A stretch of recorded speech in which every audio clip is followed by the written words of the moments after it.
All right, what's going on, everyone? Great day to anybody watching. I just woke up a little bit ago, and I just was thinking about this, and it's really crazy when you think about it. I don't know if you're somebody that falls into this statistic, but I've noticed how every family, every single family that I was a part of. I used to live with my aunt and my uncle when my mom would go to work and stuff. My aunt Vicky died, and that kind of tore up, my cousins Raven and Aaron and Gary. Kind of tore them up. And then with my family, my brother OD'd and died, and that kind of separated us all from each other. My brother's in jail right now. My middle brother Gazzy's in jail, and my buddy Mike, his own brother shot him, and he's in jail. And I'm not going to put out that information. That's not my business to do, but I have love for his brother too. We all make mistakes. We're not perfect. But I was thinking about this. Look at how many families have been, if you are fortunate enough to still have your family together and you're still doing things together, you are a very I'll say fortunate. I can't think of any other word, but you are one out of many. And I know some families, they don't get along, and things go bad. That's every family. There is no perfect family out here. What everyone thinks that a family should be is not how a family is. Because my family was and still is one of the most, I can't think of the word. I have trouble thinking of words sometimes, but disorganized, whatever the word is, crazy kind of families where everything's just kind of, we say that we love each other, and and we do care for one another, but it's kind of like everything has been ripped apart. Ever since my aunt died in 2000 or 2001. I can't believe I can't remember the exact thing, but I believe that it's February 3rd, 2001. I'm pretty sure. So I used to live with my Aunt Vicky. She was kind of like a mom to me too. But anyway, just look at how families are, what's happening to families nowadays. Like the family structure, with some families it exists and it's still there. And what I'm trying to tell you is I know you get sick of each other, and I know that you have fights and you argue, and that's normal. That's normal. But don't take your families for granted. Don't take the togetherness of your family for granted, because you will have days where you're reminiscing and you're looking back. My mom showed me a picture of me and my middle brother Gazzy, and we were opening Christmas presents, and then my little nephew Earl was with us. He lived with us because of his dad, my older brother Earl, and his mom. They separated, like my mom and dad separated. It's like, but I'm looking at this picture and I'm looking back at it and I'm thinking, man, it's kind of weird how back then you take it for granted. Like you don't realize that even though your brother fought and threw you down the stairs and, almost killed me, because he did almost kill me one time. He threw me down the steps. It's funny. I'm trying not to laugh here. He threw me down the steps, and I mean, I went down the steps hard because I was like teasing him and stuff. And then one time I almost killed him. I put a penny in a boomerang, a thing that you push back, one of them things from Walmart that you hold and it's on your wrist like a boomerang, like a slingshot. And I had a penny in there and I pulled it back as hard as I could because I was mad when I was young.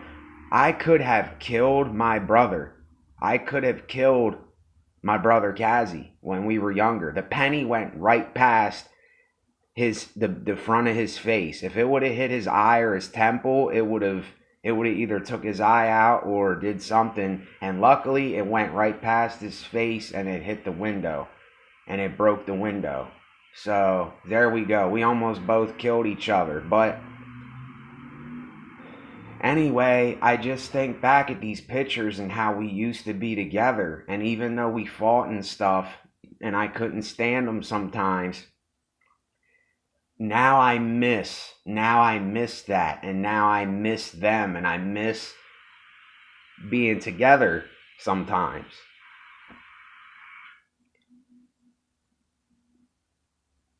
You know, it's like sometimes I like reminiscing, but then sometimes I don't, because all it kind of does is get me down and out. But if you're somebody that has the support of a family and you have support from people that really do have your best interest in mind, don't take that for granted. If you're with each other, say, look, I know we fight. I know you and I fight. And sometimes I can't stand your ass, but I still, you know, you help me, I help you, you know. So I don't know. You know, I don't talk about this all the time, but you know, I'm a human too. You know, I'm not this tough,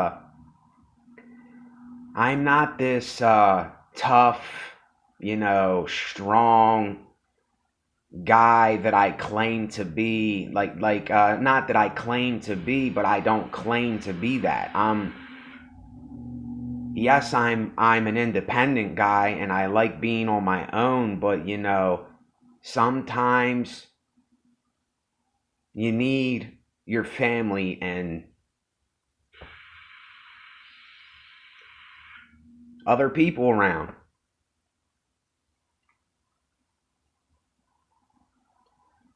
Like I was with my mom last night and she's helping me right now because I'm in the process of getting medication for my hep C that I got from when I decided to use drugs and shoot up and to be in my selfish ways and do all my selfish things. And I know we're all selfish, but I got that. Now here she is again helping me out, you know. Here she showed me pictures of us opening Christmas presents back in 93, going into 94. And, you know, she was helping us then. Now here, I'm a 34-year-old man, and my mother is helping me. And I get really emotional when I talk about my mom because I'm really close with my mom. And my dad, we weren't close before, but now we're a lot more closer. Back in the day, you know, he was in and out of jail, and he was a drug addict too, just like me. We all were. Me, my brother Earl, my brother Kazi, my dad, uncles, aunts. There were so many drug addicts in our family. Dysfunctional family. That's what I wanted to say earlier. And there isn't a family that is not dysfunctional.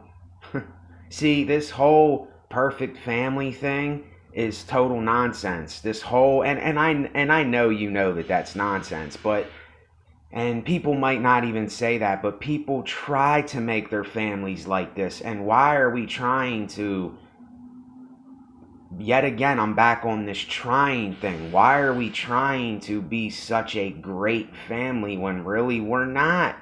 And we make mistakes and we do dumb things and we argue amongst each other and we say, I hate you. And you might have meant it at that time, but then you calm down and then you say, I'm sorry that I said that to you. you know that I was just mad at you. And we all do that. We all do that. But what I'm saying is, I've been by myself and I like being by myself, but there are times where I do need my family and I do need, you know, to talk to my mom and talk to my dad and stuff. And my dad, he calls me a lot more than I even call him.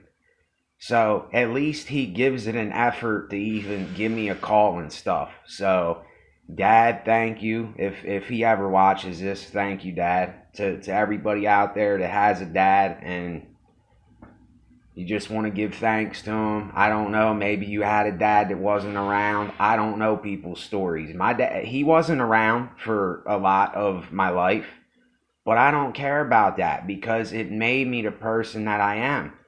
I'm kind of glad that he wasn't around now. As crazy as that sounds, I used to blame my dad, and I used to blame my brothers, and I used to blame everybody for my problems when I was younger. And no, that didn't help my situation, and it put me through some things, but now I'm glad that I went through them things. You see, it's really weird. Like, we talk about how we don't want to suffer and how things suck. But you know what? Those things made you the person that you are. So really, the thing that you hated or you didn't like when you were younger, those things actually kind of saved you and made you see who you really were. See, this is that contradiction that I always talk about. That's why I do this. This is why I do these videos. Because I really, really think a lot of us are not understanding the contradiction of life and how everything contradicts itself, and how even though we fight amongst each other and people hurt one another, we do that when we are being humans and we get angry and we're doing our natural things that we do. But then we're like, man, what did I do? I didn't really want to do that. And then that's why I say about how can you throw the first stone at somebody when you ain't without sin? You see what I'm saying? How can you point the finger at another person when you did the same things that this person that you're talking about did? See, it's impossible for you and I to blame other people and to point the finger at other people for things, because you did the same things. Even though it might not have been the same way, you did. It's in the same category of things that you did before that were not right, and we all did it. Every single one of us. So, not one of us is righteous. Not one of us is, so good as a person. So, and I'm not going to get into all that. I just wanted to make this video because I'm sitting here thinking how every family that I know, besides my cousins, the Kleckners, they are one of the only families that I know that have stuck together through thick and thin. And they have their little skirmishes and stuff, but it's not like that with them. That's why I was always down there with my cousins. I was always with the Kleckners because I seen how they were always together and that togetherness, and I used to run to that. I used to be down there all the time at my cousins. But you know what? I'm kind of glad through events that took place why I stopped going down there. I'm kind of glad that it happened because it taught me to be a man, and it taught me to get out on my own and to stop doing what everybody else was doing. But still, I am envious and jealous of that. I'm envious and jealous of a strong family structure because I never really had that. My family never really had that. Even though we can put on the front that we were okay and everything was all right, deep down inside, it is what it is. You know, deep down inside, it really wasn't, but it was enough. It was enough because there's some families that didn't have nothing. My mom always fed us. She bought us Nintendo games, Super Nintendo games. My mom, she gave us some of the best Christmases ever. Ever. You know, yes, we were spoiled. We were spoiled children. I was spoiled. I was spoiled to death. Not like some not like some kids that get hundreds of dollars and stuff. I mean, my mom would give me 20, 30 bucks every couple days, or, you know, every 4 days or something like that to go get something to eat and stuff. I mean, I wasn't rich spoiled, but I just got by. My brothers just got by. You know, my mom worked at a really good job at the steel mill in Pennsylvania. So, the Bethlehem Steel Mill, you might have heard of it. It's in Pennsylvania. So, anyway, I'm just saying, don't take your family for granted. I don't know if you're one of these people that you have a very, very, very dysfunctional family, but you know what? That is, you are in a position to where you think that everything's wrong, and you're like, oh, I can't stand my parents because of this and that. But you know what? There are some things that your parents tell you that they are telling you for your best interest. And then there are some things where they never learned for themselves, you see, and they're putting it off on you. But here's what I'm saying. That is going to make you get out on your own in the end, and it's going to teach you something, as bad as you might not like it. Because I'll be truthfully honest, my Aunt Vicky, I love my Aunt Vicky, but me and her, we did not get along that great. And she used to not let me go off the porch when I was a kid. She wouldn't let me go down to my friends sometimes. And, you know, I would be like, I hate you, you know what I mean? I would call her names and stuff. And now I realize she was doing that to keep me safe and to keep me out of trouble. And who knows? She could have saved my life by not letting me do some of the things that she wouldn't let me do. She could have saved me. I could have got hit by a car that day. Anything could have happened. I'll never know. I'm just saying, some of the things people are not doing because they hate you and they're trying to just spite you and keep you down.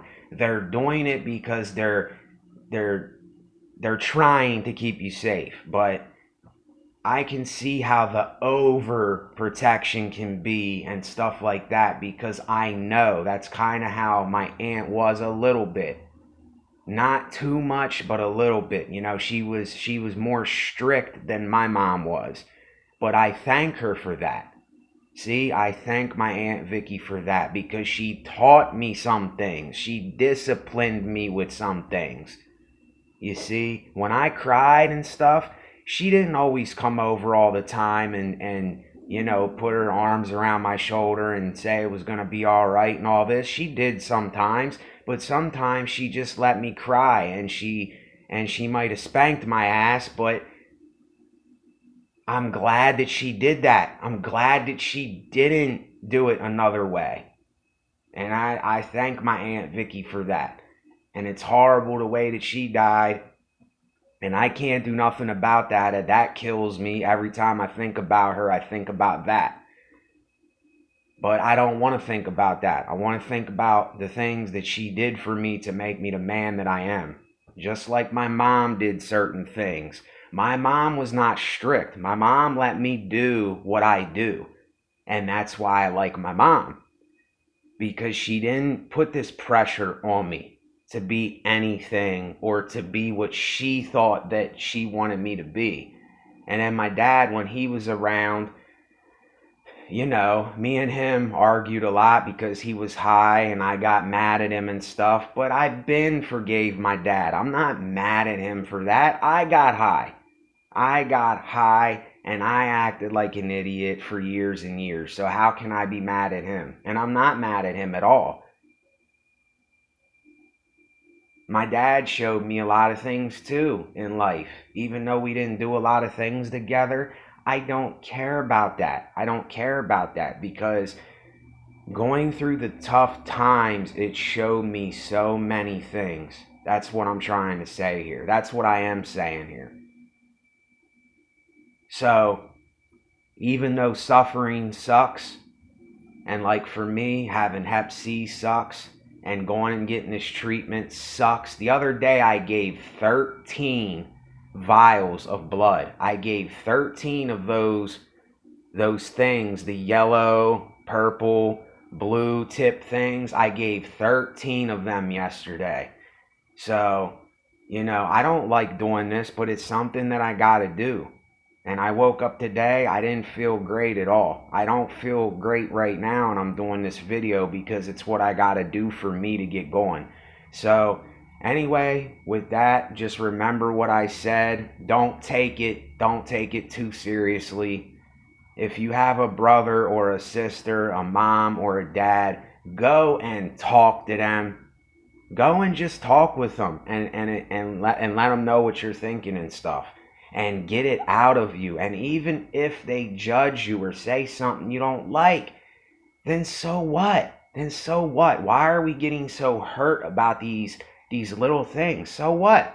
If they don't do something for you that you thought they should have did, then that might be teaching you something.